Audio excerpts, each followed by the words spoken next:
पूज्य श्री नारायण काका महाराज, मंचों पर उपस्थित वंदनीय माननीय दीक्षाधिकारी तथा आत्मीय उपस्थित बंधु भगिनियों को वंदन। 3 साल पहले महायोग शिविर में आनंद के परम पूज्य माधव तीर्थ स्वामी द्वारा माँ रुथेश्वरी देवी जी का परिचय हुआ और आज माँ रुथेश्वरी जी का परिचय कराने की आज्ञा हुई। उस आज्ञा का मैं पालन कर रहा हूँ।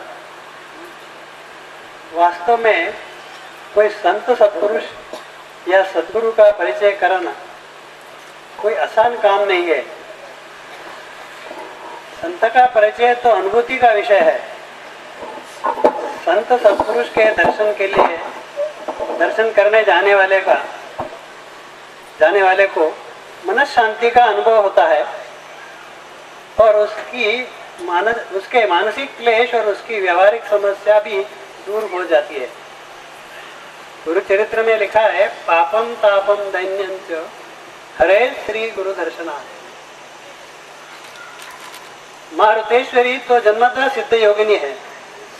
बचपन में ही आपकी स्वस्थ भाव समाधि लग जाती रही। संसारिक आद्यजन इस अवस्था को समझ नहीं पाते। इस अवस्था को मानसिक विकृति या बीमारी समझते। माँ रुथेश्वरी के पिता प्राणलाल जी अपनी बेटी की अवस्था को समझते थे, इसलिए जन्मनाम पद्मिनी होते हुए भी वे उनको पूर्णिमा कहने लगे, क्योंकि वह जन्मतः पूर्ण है। तब से आपका नाम पूर्णिमा बहन प्रचलित हुआ। बचपन से आपको बहुत सारे आध्यात्मिक अनुभव आते थे। अनुभूति से उत्पन्न शंकाओं का समाधान का विश्लेषण के लिए अनेक साधु संतों को मिलकर समाधान करने का आपने प्रयास किया, लेकिन किसी ने भी आपको संतोषकारक जवाब नहीं दिया। एक दिन परम पूज्य श्री विष्णु तीर्थ स्वामी महाराज के शिष्य पूज्य श्री गंगाधर प्रकाश जी अचानक अमरेली में आए।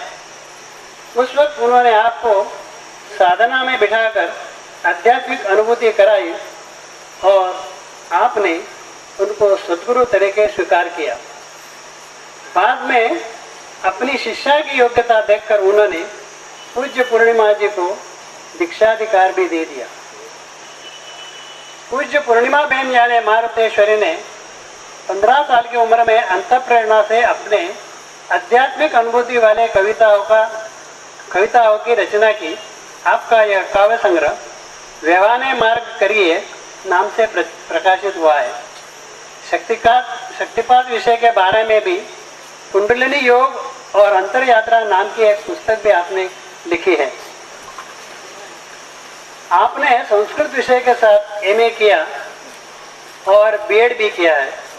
अमरेली में जिस स्कूल में आपने शिक्षा ली थी, उस गर्ल्स स्कूल के उच्चतर माध्यमिक विभाग में आपने 31 साल तक शिक्षा तरीके सेवा करके स्वैच्छिक निवृत्ति ली है। अभी जामनगर में आपका एक आश्रम है, जहां आप लोक कल्याणभुक होकर जिज्ञासु और मुमुक्षुओं को ब्रह्म विद्या का रसपान कराती रहती है। कायवानु अथा संतांचे उपकार मद निरंतर जागवती अवधूत चिंतन श्री गुरुदेव दत्त। अवधूत चिंतन श्री गुरुदेव दत्त। श्री सद्गुरु स्वामी महाराज की जय। परम पूजनीय पूर्णिमा बहन को मैं प्रार्थना करता हूँ, समिति की तरफ से और साधकों की तरफ से, आपका प्रवचन आपको जो विषय दिया है, संपुटित प्राण शक्ति का महत्व, इसी विषय पर हमें जानकारी देकर उपकृत कीजिए। आप अपने प्रवचन को 12:40 को कृपया विराम दीजिए।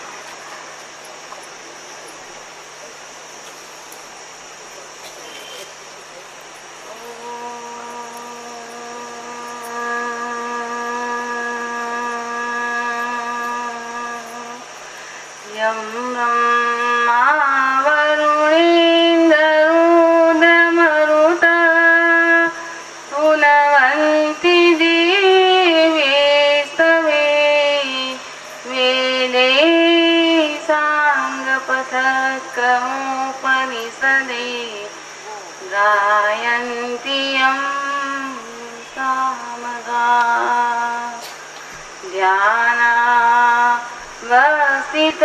ध्यानावस्थिततद्गतेन मनसा पश्यन्ति यं योगिनः यस्यान्तं न विदुः सुरासुरगणा देवाय तस्मै नमः देवाय तस्मै नमः ध्यानमूलं गुरोर्मूर्तिः पूजामूलं गुरुपदम् मन्त्रमूलं गुरुर्वाक्यं मोक्षमूलं गुरुकृपा केवलं गुरुकृपा दुर्लभं मानुषजन्मं दुर्लभं तत्त्वदर्शनं दुर्लभा सहजावस्था सद्गुरो कृपा विना ॐ भद्रं कर्णेभिः शृणुयाम देवाः भद्रं पश्येम अक्षभिर्यजत्राः स्थिरैरङ्गे सुषुवांसस्तनूभिः यसेम देवहितं यदायुः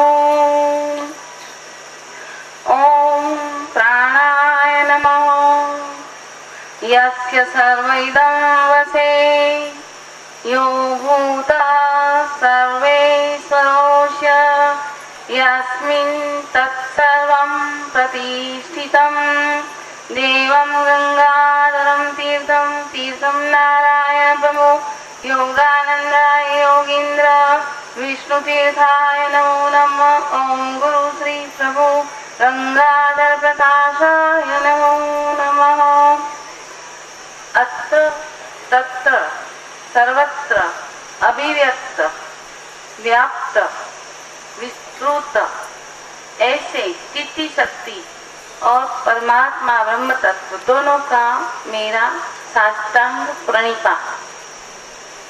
मंचस्थ जो पिताजी बैठे सब यतिगण बैठे उसको भी मेरा प्रणिपात, माताओं को भी मेरा प्रणिपात, साधक वृंद को भी मेरा प्रणिपात। मुझे जो विषय दिया गया है शक्तिपात परंपरा में संपुटित प्राण शक्ति का महत्व, छोटेपन से जो मुझे प्राण शक्ति क्या चीज है वही मालूम नहीं होता था, अनुभव होता था। इसके बारे में जो मैंने कुछ अनुभव किया है, शास्त्र की पढ़ाई तो मेरी ऐसी नहीं है जो इन लोगों के पास है, पिताजियों के पास है, ऐसी मेरी कोई शास्त्र की पढ़ाई नहीं है। तो जो कुछ है मुझे अनुभव में आए हैं और ऐसे ही शास्त्रों में जो लिखा है वही मेरे अनुभव से प्रमाणित होते थे। वही जो मुझसे शक्ति बुलाएगी वे आपसे मैं बातें करूंगी, वो तो बातें ही है। मैंने जो अभी श्लोक बताया कि ओम प्राणाय नमः, यह अथर्ववेद का प्राण सूक्त का मंत्र है। ओम प्राणाय नमः प्राण को मैं सबसे पहले नमस्कार करती, क्योंकि यत् सर्वम इदम वसे प्राणः, ये सारा संसार अनंत ब्रह्मांड से लेकर ये जो तिनका है, ये तिनका तक जो फैला हुआ है वही प्राण शक्ति का ही स्वरूप है। तो प्राण शक्ति कहाँ से आई, इसीलिए हमारे श्रुति साहित्य में जो मैंने कहीं सुना है, कभी कभी अभ्यास काल में पढ़ा है, वही बताती हूँ कि एक दफा कई ऋषि मुनियों, कबंध, कात्यायनी आदि सभी ऋषि मुनियों को ऐसा मन में प्रश्न उठा कि ये सब संसार कैसे उत्पन्न हुआ, कैसे चलता है। तो वे लोग सभी मिलकर पिप्पल आदि ऋषि के पास गए। वे प्राण की साधना करते थे, वे जिज्ञासु ज्ञानी बनकर ये समस्त विश्व की जीव जगदीश और जगदीश के अन्वेषण में पड़े हुए थे। वे भी ढूंढते थे कि ये क्या है। उनको भी अनुभूति तो सब आज्ञा ही थी, लेकिन वो दृढ़ मन से यही कह नहीं पाते थे कि ये क्या है। तो एक दफा ये सब कात्यायनी आदि ऋषि उनके पास गए और उन्होंने बताया कि हमें बताओ कि ये सृष्टि कैसे उत्पन्न हुई, प्राण कैसे उत्पन्न हुआ, प्राण कहाँ से आया है। तो पिपलादी ऋषि ने बताया कि 1 साल तक मेरे आश्रम में रहो और ब्रह्मचर्य का पालन करो, बाद में सत्वगुण में रहकर मेरे पास 1 वर्ष के बाद आओ, मैं बताऊंगा। तो 1 वर्ष के बाद ब्रह्मचर्य पालन करके तप स्वाध्याय और गुरु प्रणिधा या ईश्वर प्रणिधा को सिद्ध होके वे ऋषि मुनियों समित पानी लेकर पिपलादी के पास गए। तो पिपलादी ऋषि मुनि ने बताया कि ये सारी जो सृष्टि उत्पन्न हुई है, तो पहले एक ब्रह्म तत्व था, तत्व जो हम उसी की व्याख्या करते करते करते दम तोड़ गए। सारी जो भाषा में जो शब्द है वही लगा दिए, विशेषण लगा दिए, लेकिन कम पड़ता है। तो वही ब्रह्म के लिए हमने एक धारणा बना ली, प्राणम असृस ज। उन्होंने प्राण को सर्जन किया, प्राण की सर्जन की। अगर प्राण सर्जन किया, दोनों में चलता है हिंदी में, पुल्लिंग स्त्रीलिंग में, तो प्राण उसी से ही उत्पन्न हुई है। यह प्राण ने महासमष्टि प्राण सूर्य का सर्जन किया। तो सूर्य से जो रश्मियां आती है उसी में प्रकाश और उष्णता दोनों का गुण है। इसी के लिए उन्होंने और श्रुति और उसी गण की जो अनुभूति है वही बताते हैं कि एतस्मात् जायते श्रद्धा, श्रद्धामुखम वायु अग्नि आपो मन अन्नम सर्व इंद्रियाणि पंचतंत्रम। ये सब जो मैंने बताया कि अनंत ब्रह्मांड से लेकर यह तिनका तक जो फैला हुआ है, फैली हुई है शक्ति, वही प्राण शक्ति है, वही परमात्मा ब्रह्म जो हम कहते हैं उसी से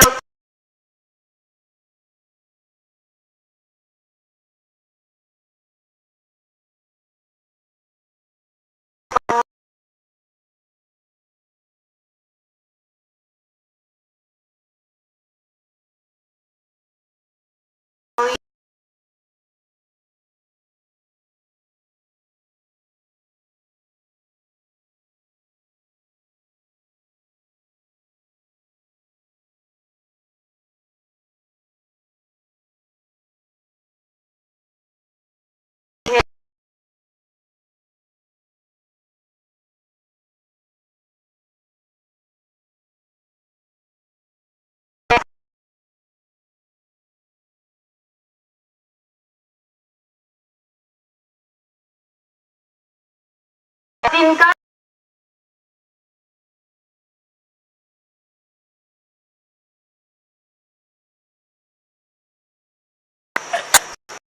एक दफा क्या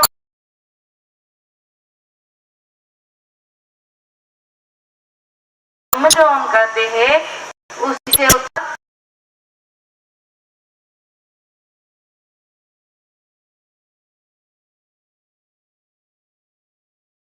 यह तिनका तक जो फैला हुआ है, फैली हुई है शक्ति, वही प्राण शक्ति है।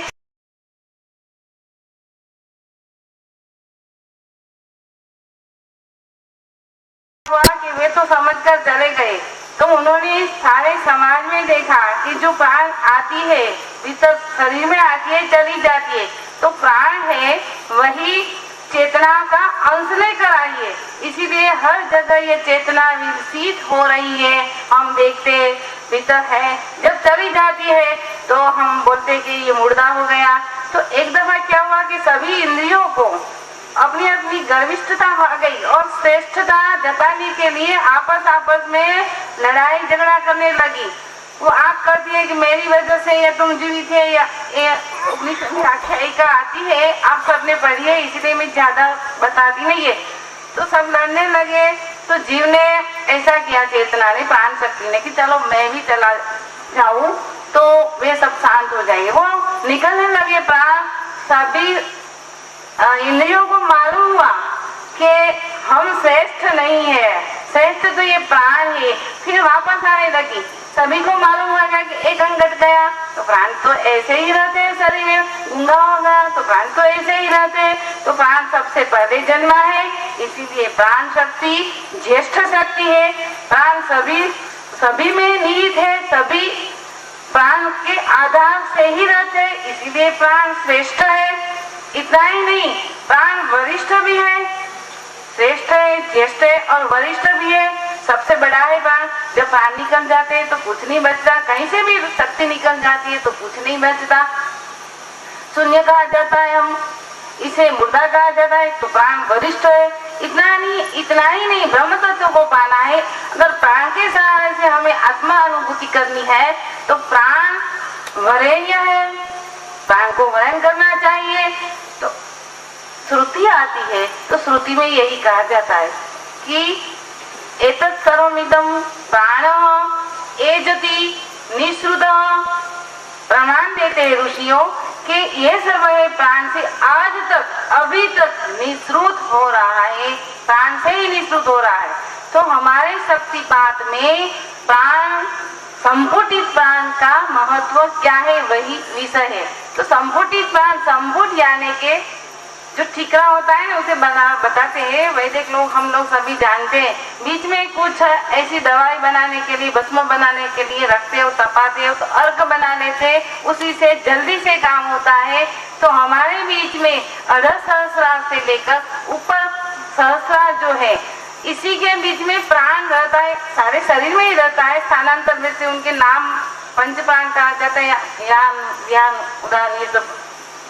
तो ये प्राण जो अध सहस्रार से लेकर ऊपर का जो सहस्रार है, वहां तक आवागमन करे ऐसी स्थिति नहीं है। आमतौर पर हम जो जीवन व्यतीत कर रहे हैं इसी में प्राण बहिर्मुख है, इसीलिए सुषुम्ना में जा नहीं पाता। जब सुषुम्ना में जा पाएगा, ऊपर जाएगा, नीचे आएगा, ऊपर जैसे हम हैंडपंप चलाते हैं वही सुषुम्ना में जाकर प्राण ऊपर चढ़ता है, फिर नीचे उठता है, ऐसी स्थिति बन जाती है। तब हम बोलते हैं कि प्राण संपुटित हो गया। तो संपुटित प्राण होने के कारण तो यही होता है कि जो कोई अपने आप से भक्ति भाव से भगवान के इष्ट देव का स्मरण करते जोर से आवे गाता है तो शक्ति जाग जाती है। गुरु महाराज की कृपा से जाग जाती है। अपने कर्मों का परिपाक पूर्ण हो जाता है तो भी जाग जाती है। फिर भी गुरु की आवश्यकता रहती है, क्योंकि ये सब बताते जो मेरे जीवन में ऐसा ही हुआ था। कहाँ तक मैं जा पाती थी, ऐसे ही कॉलेज में भी जब मेरा अध्याय छूट जाता है मैं गिर जाती, क्योंकि मेरा विषय संस्कृत है। गीता जी का 6वां अध्याय शुरू किया हमारे प्रोफेसर ने, तो 6वां अध्याय तो यही है ज्ञान मार्ग का। तो मैंने बता दिया मत कीजिए, मुझे कुछ हो रहा है। तो वे लोग हंसने लगे, क्या कोई ऐसी अफेस बफेस हो गई है, मुझे ऐसे हंस देते थे। तो मैंने जब मैं जागती मैं बता देती थी कि मुझे कुछ नहीं हुआ, आपसे मैं अलग है, यही मैं जानती हूँ। तो वही प्राण सृष्टि जो है, प्राण संपुटित हो गई है। तो हमारे शरीर में आगे जो हमारे पिताजी वक्ता आ गए, उन्हीं लोगों ने सबने बता दिया कि शक्ति जागृत होती है तो क्या क्या होता है। इसी के बारे में मैं ज्यादा नहीं बताती, क्योंकि वो रिपीटेशन होता है। तो जैसे हमारे शरीर में कलामयी, वेदमयी, वर्णमयी, क्रियावती है, शक्ति है, ज्ञानमयी है, चिन्हमयी है, ये सारा काम संभाल लेती है। वो काम करते करते करते म्यूनिसिपालिटी का काम कर देती है, सारा शरीर शोधन कर देती है, शुद्ध कर देती है। जब शरीर शुद्ध हो जाता है, सत्व गुण में आदमी आ जाता है, तो शरीर से सूक्ष्म शरीर ये पृथक हो जाता है। स्थूल शरीर से सूक्ष्म शरीर पृथक हो जाता है। तब सिद्धियां की बातें अभी बताई पिताश्री ने, क्या बताई कि सत्व गुण का जो पर्दा रहता है इसी से सिद्धियां आ जाती है। इसीता वसीता दूर श्रवण ये सब इसी में हम पढ़ते नहीं, क्योंकि संपुटित प्राण का आखिरी ध्येय, शक्ति का स्थिति का आखिरी ध्येय यही है कि वहाँ जहाँ से वह निकली है वहाँ लीन हो जाना है, प्रतिप्रसव में जाना है। सूर्य से जब प्राण निकलती है तो यही प्राण में प्राण और रई दो शक्ति है। प्राण है ये भोक्ता शक्ति है, वो भोज्य है। रई शक्ति है जहाँ से जो चंद्रमा है, चंद्रमा से जो शक्ति निकलती है उसे हम रई शक्ति कहते हैं। तो रई और प्राण शक्ति दोनों मिलकर ये मटेरियलिज्म की ये बात सब बताते हैं। सारी सृष्टि का उन्होंने उत्पन्न किया है। तो समष्टि प्राण वही है सूर्य, एक ही सूर्य नहीं है, अनंत सूर्य है। तो अनंत सूर्य वही चीटी से ही भासमान होता है। यही चीटी को हमें पकड़ना है। तो यही चीटी पकड़ने के लिए हमें विशुद्ध होना है। गुरु परंपरा में ये गुरु हम पर कृपा करते, अनुग्रह करते, जिसको जितना चाहिए इतना अनुग्रह करते थे। वे जानते हैं क्योंकि नित्य बुद्ध सिद्ध भगवान ब्रह्म स्वरूप है, गुरु है। तो वही गुरु जब हमें शक्ति संचरित कर देते हैं तो हमें आप में अपने आप जो क्रिया होती है तो अपने आप से जवाब भी मिल पाता है। कई महात्माओं के पास में गई, मैंने बताया कि आपको अनुभूति है, तो वे क्या बोलते हैं कि आ जाइए हमारी शिष्या बन जाओ। मैंने कहा कि ऐसे नहीं, मुझे भीतर से ही जवाब मिलता था कि मैं उनकी शिष्या ना बनूं। तो शक्ति जब संपुटित हो जाती है उसी में गुरु प्रसाद मिल जाता है। तो हमारी शक्ति हमको गाइड करती है। आत्मनिर्भरता जिसे बोलते हैं, सब लोग हमसे हट जाए, सारी दुनिया एक तरफ हो जाए, हम एक ही हो जाए, फिर भी आत्मनिर्भरता है, वही चीटी शक्ति का प्रमाण है। हम इतिहास में देखते हैं मीरा ने कितने दुख सहे, उसी से कम नहीं था, उसी के पास कुछ कम था, लेकिन वह जागरूक हो गई, आनंदमय स्थिति में आ गई। तो अपने स्वामी को मिलने के लिए चीटी शक्ति उद्युत हो गई और गाती गाती वो कृष्ण में समा गई। इतिहास बोलते हैं कि जब वहां तक शक्ति पहुंचती है, संपुटित हो जाती है, तब तो ये शरीर जो पंचमहाभूत का बना है, यही पंचमहाभूत और पंच तन्मात्रा भी वही विसर्जित होकर अपने अपने में समा जाते हैं। जो माँ प्राण है, अति प्राण है, उसी में समा जाते हैं। इसे कहते हैं मोक्ष, केवल मोक्ष। वहां से कोई कभी वापस नहीं आता। तो वही मोक्ष तक यह शक्ति पहुंचा देती है हमें। तो शक्ति का यही अर्थ है कि सबल बनाना, अमल कराना। शक्ति खुद हमारे पास ये सब करा देती है। तो ऐसी शक्ति को हम अपने में संपुटित करके समष्टि में जब आवागमन कर सकते तो सारा जगत संपुटित हो जाता है, एक रस हो जाता है। इसीलिए तो वल्लभाचार्य जी आदि ने ब्रह्म को रसेव ब्रह्म कहा है। हम रस के बिना रह ही नहीं पाते। इसीलिए बाहर की दुनिया में हम अलग अलग रस ढूंढते हैं, लेकिन जब शक्ति ऊपर उठती है तो भीतर शब्द स्पर्श रस रूप ये सबका आनंद, सबका अनुभव कराती ऊपर चली जाती है। तो ये शक्ति का मुख्य कारण है। हम लोग बोलते हैं त्याग करना, शक्ति से तो त्याग नहीं करते, हम भीतर का महा आनंद प्राप्त करते हैं, शब्द स्पर्श रूप रस गंध का ये आनंद भी छोड़ देना चाहिए, तब हमें ब्रह्मानंद की अनुभूति होती है। ये ब्रह्मानंद की अनुभूति किसी के तोल पर नहीं आती। सारा विश्व हमें दे दे तो भी हमें ये तुच्छ लगता है, तिनका जैसा लगता है, क्योंकि बाजार में नहीं बिकता है। ये ब्रह्मानंद बाजार में बिकता है, पैसे लेकर हम खरीद सकते हैं, कभी नहीं। गुरु चरणों की सब हम सेवा करते हैं तभी वही हमें प्राप्त होता है। तो यही शक्ति के में मैंने जब ब्रह्मसूत्र पढ़ा, हमारे बीए में ब्रह्मसूत्र समाधि पाठ आता था पढ़ने में, तो हमारे प्रिंसिपल पढ़ाते थे, वही कहते ब्रह्म सत्यम जगन मिथ्या। शंकराचार्य जी ने यही तर्कमंडन करके ब्रह्म का प्रमाण दिया और रज्जु सर्प न्याय से प्रमाण दिया। तो मुझे यही सही नहीं लगता था, मैं खंडन नहीं करती, जो मुझे लगता था वही बताती हूँ, मैं खंडन नहीं करती। शंकराचार्य ने रज्जु सर्प न्याय से जगत को मिथ्या बताया है, लेकिन मैं नहीं मानती। रज्जु सर्प न्याय में क्या होता है, रज्जु में हम सर्प देखते हैं तो जब मालूम हो जाता है नेत्र दोष है या डार्कनेस है, इसीलिए रज्जु में हमें सर्प मालूम होता है। रज्जु से क्या सर्प उत्पन्न हो जाता है। तो मैं शंकराचार्य की यही थियरी उस टाइम पर जब मुझे पढ़ाते थे हमारे प्रिंसिपल, तब मैं उसी को प्रश्न करती थी कि रज्जु से तो सर्प निकलता नहीं है, ब्रह्म से तो प्राण शक्ति उत्पन्न होती है और सारा संसार का फैलावा कर देती है और फिर उसी में बैठ जाती है और फिर आनंद लेती है। तो रज्जु से यह सर्प निकलता है। तो वही मुझे न्याय अच्छा नहीं लगता, क्योंकि ये प्राण शक्ति है, चेतन का अंश है, ब्रह्म चेतन है, नित्य है, तो वही अपरिणामी है, तो चित्ती परिणामी है। तो कैसे उत्पन्न होती है? जो मुझे अनुभव होता है व्युत्थान दशा में, तो मुझे ऐसा लगता है कि तुरंत का दोया हुआ जो दूध होता है वह हम रख दे, गर्म भी नहीं करते, फिर भी क्या होता है, एक पोपड़ी सी बच जाती है ना, ऊपर उठ जाती है। तो वैसे ही ब्रह्म में ऐसी एक भावात्मक बन जाती है पोपड़ी, जिसे हम, जो कि उदाहरण कम पड़ता है बताने के लिए, तो वही प्राण शक्ति है। तो वही दूध से हम मलाई तक और घी तक पहुंच जाते हैं, तो वही प्राण शक्ति है ना, हमारा उदर भरण कर सकती है। तो वही प्राण शक्ति है, वही चेतन है। तो रज्जु सर्प न्याय से ये मेरी बनती नहीं थी। तो मैं बार बार प्रिंसिपल को ये बता रही, प्रिंसिपल बोलते कि आप जो अभ्यास में वही पढ़ो ने, ये क्यों बताती है मुझे, काय को ये बताकर मुझे परेशान करती हो। तो मैं चुप हो जाती थी। तो यही प्राण शक्ति है, वही प्राण शक्ति के सहारे जैसे ज्योत से ज्योत जलाते, गुरु की प्राण शक्ति हमें विस्तृत होकर, संपुटित होकर, अंतर्मुख जागृत होकर वहां तक पहुंचा देती है। वही चीटी है, वही चैतन्य है, उसी के शरण में जाना है। बाकी सब जो टेक्निक सब लोगों ने ढूंढ निकाली है, आर्ट ऑफ लिविंग वाला, ऐसे मैं नाम नहीं देती, तो यह सब जो टेक्निक है वह कम पड़ती है मेरी दृष्टि से।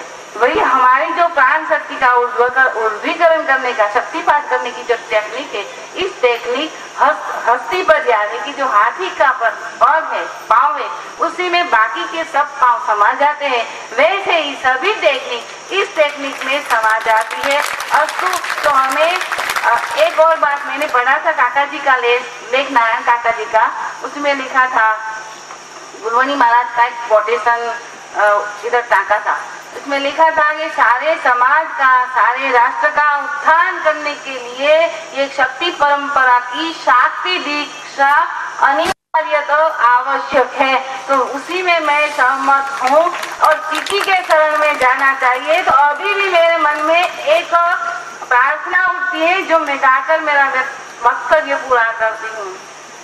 हर साधक तू हृदय से मोल चीति शरणं गच्छामि। बोलिए, हर साधक तू हृदय से मोल चीति शरणं गच्छामि। हर साधक तू हृदय से मोल चीति शरणं गच्छामि। चीति शरणं गच्छामि।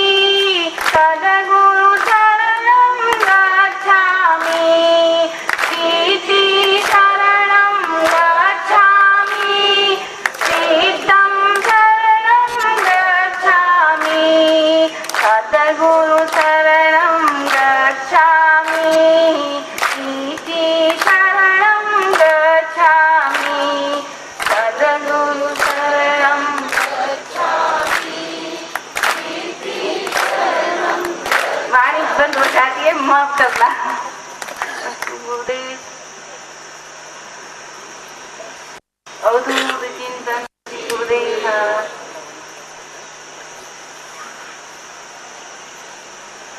अवधूत चिंतन श्री गुरुदेव दत्त।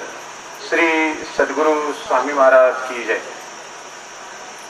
अपने परंपरा में संपुटित प्राण शक्ति का महत्व, ये नवा शृणोति, ये नवा पश्यति, ये नवा अहम वाचाम करोति, हे परमपूज्य नारायण काका टेकणे महाराज आपण नियमित सांगत असतात, बताते हैं नियमित। हर संडे को जब हम मिलते हैं, हर प्रवचन में उन्होंने बताया। तो संपुटित प्राण आत्मसंस्थ मन कृत्वा न किंचित अपि चिंतयेत। यहाँ तो प्राण संस्थ मन कृत्वा न किंचित अपि चिंतयेत।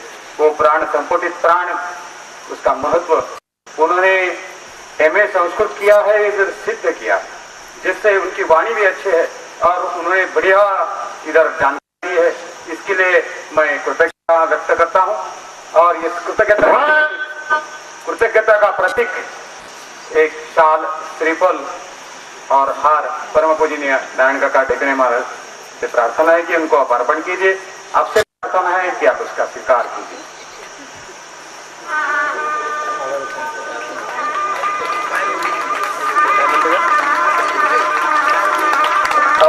चिंतन श्री गुरुदेव दत्त श्री सद्गुरु स्वामी महाराज की जय। मुझे और एक आनंद प्रकट करना है। इस सम्मेलन में महिलाओं का प्रवचन बहुत कम रहता है और आज ये पहला अच्छा प्रवचन हम लोग को श्रवण करने के लिए मिला है। स्वामी जी से प्रार्थना है कि ऐसे हमें और महिला आ जाए और उनसे अधिकाधिक ज्ञान लोगों को मिले। इस वचन के बाद परमहंस परिव्राजकाचार्य तारकेश्वरानंद स्वामी महाराज आप कुछ कहना चाहते हैं, उनको प्रार्थना है हमें जरूर कुछ बताइए।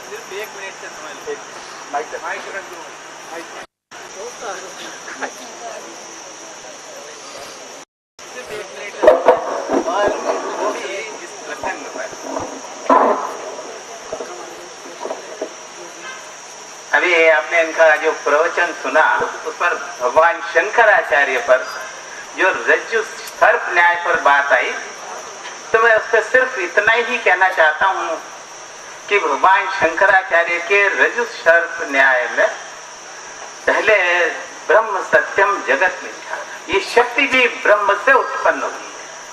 वो निष्क्रिय ब्रह्म था और उस निष्क्रिय ब्रह्म से जब सक्रिय ब्रह्म होता है, सबल ब्रह्म, तब वो शक्ति आती है। तो शंकराचार्य ने जब ये कहा तो उसका पूर्व पाठ जो है वो ये है कि ब्रह्म सत्यम जगत मिथ्या, भ्रांति दर्शन। वो भ्रांति दर्शन का एक उदाहरण दिया है कि जैसे रज्जु में सर्प की भ्रांति होती है पर रज्जु सत्य है, वो भ्रांति असत्य है, तो ब्रह्म सत्य है और भ्रांति असत्य है। बस इतने ही केवल। अवधूत चिंतन श्री गुरुदेव दत्त श्री सद्गुरु स्वामी महाराज की जय। ये स्पष्टीकरण के लिए हम कृतज्ञ रहेंगे।